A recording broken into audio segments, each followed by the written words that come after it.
Hello, class. I was looking through articles today, and this one jumped out at me in a metaphorical way about treating snake bites. And it's interesting that we're looking at this now, and this is actually something that's in dire need. Okay, so we probably don't think about too much in the United States, but many places, Asia, Africa, especially Asia around India, there is a great shortage of snake antivenom, and many people die. So people are working in the fields, working in tea fields, working in fruit fields. They get bit by cobras, and then these individuals need to be treated, and of course there's a window for that. And unfortunately, the supplies of snake antivenom are basically they're extremely low, and and I've never been bit by a snake before, so that is something I have not experienced. And Snake bites, the venom in snake bites, they tend to be protein based, and they cause various things like hemorrhaging, and it's a neurotoxin, causes tissue damage, and so when the snake injects the venom into the prey, or I don't know, or I guess I don't know if we humans are a prey, but we're a threat. But injecting the venom in the victim, and then the neurotoxin goes to work and can cause hemorrhaging and tissue damage, and it can kill the patient. And besides that, it's supposedly one of the most painful things.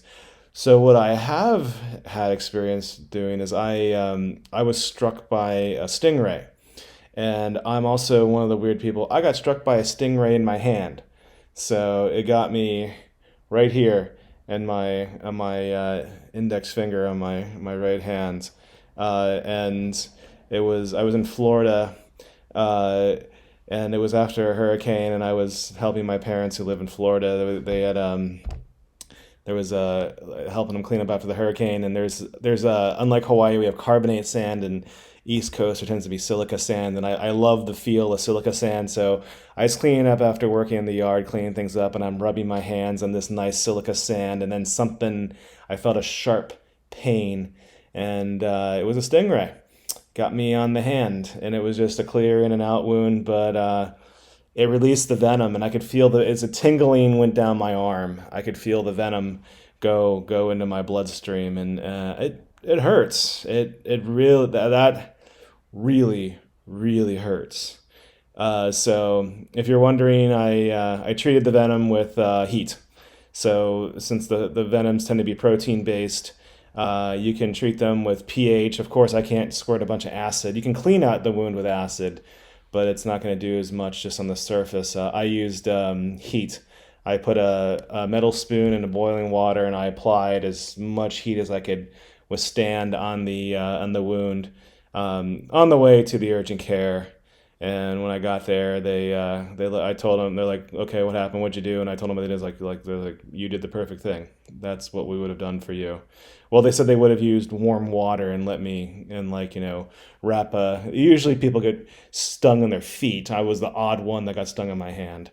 But anyways, the point of the story is the protein-based venom, and like I said, it hurts. It hurts really bad. Stingrays tend not to be fatal. Of course, depends on where you get hit. There is, of course, the crocodile hunter, but that was pierced through the heart per se. But snake venom, this is a big problem. This is a big problem. It's not so much for us in the United States, but it's a very big problem in other areas, especially India. And but I mean, we're back to this amazing technology that we have. I mean, I was still amazed at how we're able to image, and we can atom by atom design antibodies for things like COVID-19 or the spike protein for COVID-19. We can encode it and inject it in our body and then spit it out. And this is amazing. Not only that, we can image things. So here is one of the venom. Or is this the venom, or is this the antitoxin? This is the neurotoxin. So here is the protein-based neurotoxin.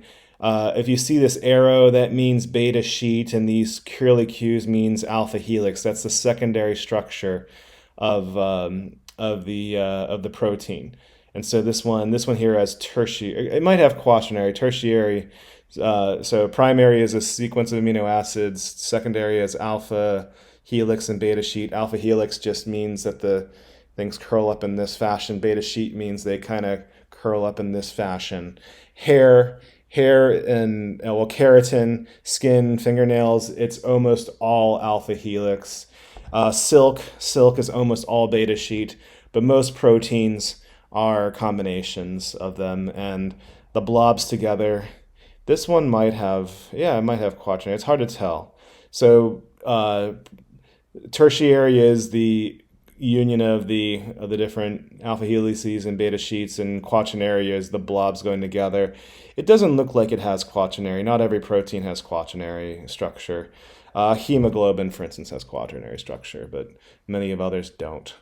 But okay, so we were able to design an antibody that neutralizes this. And once it's neutralized, it's not going to cause hemorrhaging, it's not going to cause neurotoxicity, and it's going to greatly save the patient.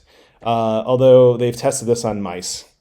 So that would be the prey. So the mice would be the prey of this snake.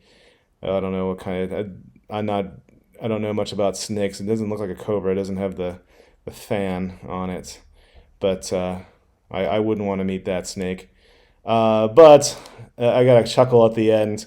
Says the final test would be human clinical trials. They've been testing on mice, but I wouldn't want to volunteer for that clinical trial personally. You know, that's not something I like. Oh, sign me up and inject me with some venom. No, that's quite all right. I'll stick with my experience of the whatever the stingray, and I hopefully call it a quits for my own personal encounters with venom for here on out. But yeah, and if you're wondering, yeah, it's probably really going to hurt.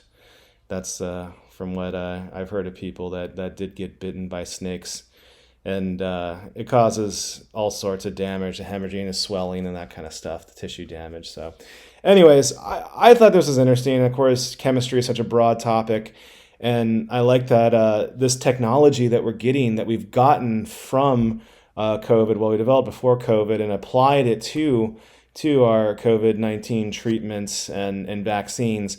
Now we're using it for other things like snake bites. And so this is wonderful that we have combined this know-how and to do some application like neutralizing snake venom. And this is going to help a lot of people. It's also, like I said, it's a dire need. This is something that we're in low supply on, and it's coming. This discovery and this advancement is coming just in the nick of time to help these people. So, well, I hope you enjoy the article and the video. And as always, if you find yourself in need of anything, so please let me know. I'm here to help, as you know. So, also next week is spring break. So have a nice spring break. And this course will still be live. You can work during spring break, so don't worry about that. I won't be holding office hours. But other than that, it's really business as usual. So have a nice rest of your day. Aloha.